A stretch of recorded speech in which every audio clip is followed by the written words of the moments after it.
नैबे आम्बागावआव उदालगुरि जिल्ला युथ बिपिएफनि दैदेननायाव मोनसे वर्कशप जानानै थाङो। खोब मोजां मोनसे प्रग्राम जानानै थांदों आरो बे वर्कशपनि गेजेरजों जोंनि दानि जाखांफुनाय लाइमोन सेंग्रा सिख्लाफोरा जे बिपिएफखौ मोजां मोनो आरो फैबाय थानाय दिनाव बिपिएफखौ जे गभर्नमेन्ट लाबोगोन बे दिनैनि सावगारियानो मोनसे रोखा मोनसे फोरमान आरो मानोना दानि बिटिसि गभर्नमेन्टनि सायाव बुजिनो हाबाय आरो बिथांमोनखौ जों बारा फोरमायनांगौनि बाथ्रायानो गैला मानोना बुजिखाजोब्बाय आरो जे दानि बर्तमान बिटिसि गभर्नमेन्टखौ जेरैबायदि सलायदों बिथांमोना जेरैबायदि माने लाइमोनफोरखौ सुबिदा होनायनि खोथा बुंदोंमोन जिबायदि बाथ्राफोरखौ बिथांमोना खोथा होदोंमोन दिनै मोनफ्रोमबो मोगथाङाव बिथांमोना मोनसेबो खामानिखौ मावफुंनो हायाखै जायनि बेलायाव दिनै लाइमोनफ्रा बुजिनानै दिनैनि बे प्रग्रामाव जिबायदि बाहागो लाफैदों गोबां लाइमोनफोर दिनै जोंजों जयनिं जाफैदों। नंखायनो दिनै जोंनि माखासे दैदेनगिरिफ्रा फैबाय थानाय दिनाव जों माबायदियै इलेक्सनाव बाहागो लानांगौ रायजो राजाफोरखौ जों माबायदि जौगानायथिं आवगायलांनांगौ राजनितिकआव बाहागो लाबाल' जानाय नङा दायित्व लादों जितु मावनानैबो दिन्थिनो हानांगोन दा बिटिसिनि जितु थासारि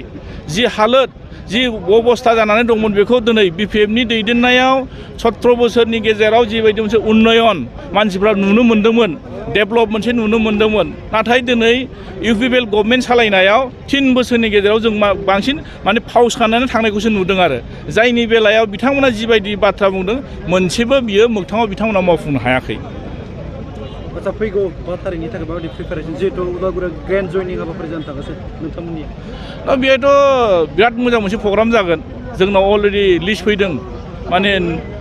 गासै माने 2000सो जोंनाव गोदानै जयनिं जागोन इउपिपिएलनि जयनिं जागोन बिजेपिनि जयनिं जागोन गोबां माने मानसिफ्रा दिनै जोंनि गेजेराव जयनिं जानो थाखाय अलरेडि जगाजग लादों आरो नंखायनो 5 तारिखआव नैबे डिसेम्बरनि जितु 5 तारिखआव जयनिं प्रग्राम जितु दङ जोंहा बिराद मोजां मोनसे थासारि नोंथांमोना नुनो मोनगोन नोंथांमोना फैबानो जाबाय नुगोन आरो 100% बिराद मोजां बे प्रग्राम जागोन आरो दिनैनि तारिखआव जों बुंनो हायो अकल जोंनि बे उदालगुरियावल' नङा दै जोंनि बिटिसि ओनसोलाव जि जायगायाव जों थांदों बेपारिफ्राबो बुंदों मास्टारफ्राबो बुंदों गासै साख्रिआवलाफ्रानो बुंजोबदों जे बिथांमोना खोब असान्थियाव दङ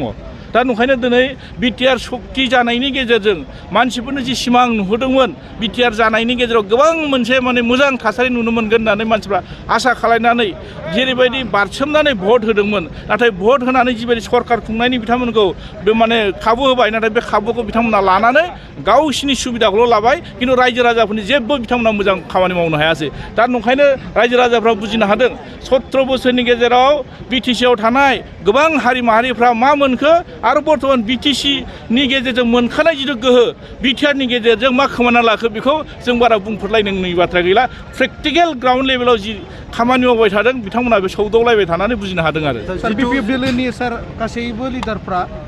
साफानो इपिपिएलआव जयनिं जासिगोन होननायखौ जों नुनो मोनो ससियेल मिडियायाव बिपिएफनि सोदोबानो गोमालांसिगोन होनना बुंदों बिथांमोना माने शक जादों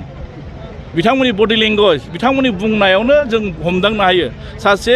मेच्युर्ड पलिटिशियाननि माने खुगानिफ्राय बेबायदि गनाया बिथांमोनानो गावनो जोबस्रांनायनि मोनसे लामायाव आरो नङाब्ला दिनै सरकार थासेयाव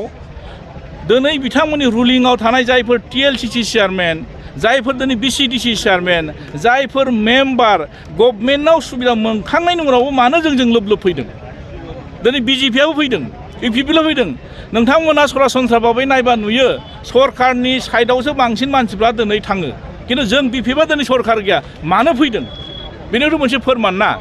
बेनोथ' मोनसे फोरमान नंखायनो बिथांमोना दिनै बागदावनानै जि बाथ्राखौ बुङोब्ला नंखाय फोसावनायनि गेजेरजों रायजो राजाखौ माने नंखाय बुंनानै मोनसे माने थगायनायनि मोनसे राव जितु फावथिना बिथांमोना दिन्थिबाय थादों सिगां भट बिनायावनो बिदि बिदोंमोन आरो बिटिआर मोनबाय होननानै ना बेदर बोरमा अमा जादोंमोन बे दाबो बिथांमोननि खोथानिफ्राय बे बुस्थुआनो बेरखांबाय थायो नंखायनो बिथांमोना बेबायदि बुंनायावनो रायजो राजाफ्रा बांसिन फोथायाखै नंखायनो जोंनाव बांसिन लोबसो फैबाय थादों आरो दिनै बे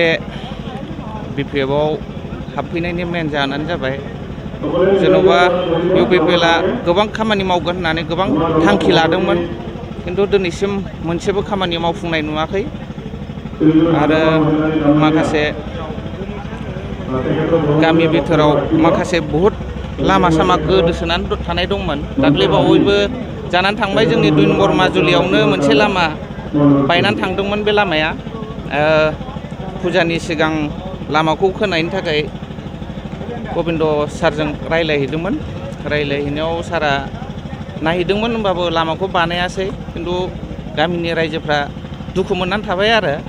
खिन्थु सारा बेखौ एसे नायोबा मोजां जागौमोन होननानै रायजोफ्रा लुबैदोंमोन बिदिनो बेफोरबायदि फिसा फिसौ खामानिफोरखौनो मावनो हायाबा आरो उनाव एसेबां गेदेर गेदेर थांखि लादों बिसोरो माबोरै बिदि खामानिखौ मावफुंगोन दा बेफोरखौ साननानै आङो दिनै TCLC मेम्बार हिसाबैबाबो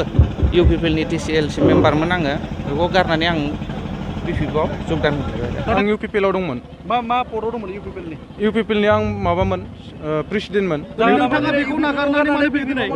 दिनै फैनो गोनां जाहोनानो जाबाय थारमाने जोंहा